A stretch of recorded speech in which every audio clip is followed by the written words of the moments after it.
de papatya. Şimdiden kapı bir tek beni azarlıyor yıpratmakta. Yağmur ve sonu sevişirken güneş altın kaçmakta. Olan köllerle çetin güneş tutmakta. Bu gidenlerin gölgelerini koleksiyonuna katmakta. Reddeme gayret etme kendini, devirmeye terk et.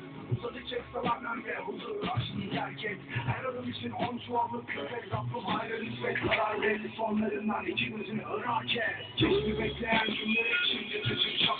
Kelimelerden kalpler yaptım kimi geçtim aşağıda. Bizi kestikleri şu kısmı betimde kız çıkarmadan. Hani suratsızlığı kapıdan kovsam 25 ister bacada. Sözlerine inat edip benim sözüm cevher. Kalemim olmalı takirimde yoluna var ettim.